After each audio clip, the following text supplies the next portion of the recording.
J'aimerais pour commencer remercier très sincèrement Leur Majesté, le roi et la reine de Thaïlande, de nous accepter aujourd'hui dans leur propriété du Flonzalais.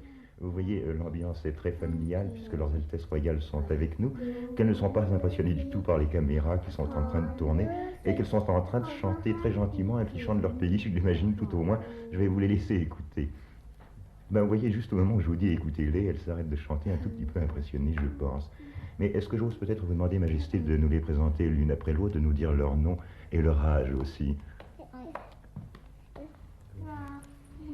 Celle-là a 3 ans et demi et elle s'appelle Julaporn.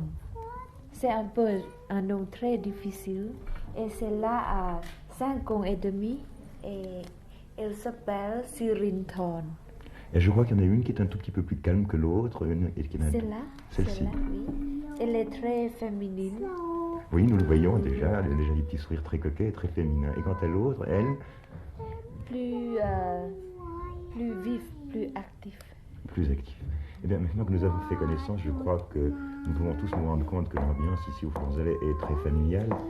Et d'ailleurs, Sire, je m'adresse à vous maintenant. Lorsqu'on parle du Flonzalais, on parle obligatoirement du lac Léman. C'est le lac Léman que nous dominons et que vous connaissez fort bien puisque vous avez fait une partie de vos études à Lausanne. Lausanne dont vous gardez un grand souvenir, je crois.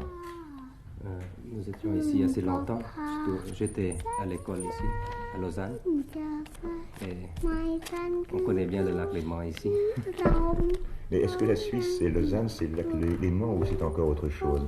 Je crois que lorsque vous êtes dans un pays, vous revenez d'ailleurs d'un grand voyage maintenant qui vous a entraîné dans 14 pays, vous étudiez très attentivement les institutions du pays en question pour peut-être par la suite les mettre en pratique dans votre pays.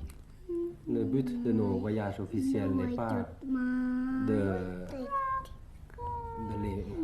pour l'enseignement ou bien pour trouver quelque chose, mais c'est surtout pour apporter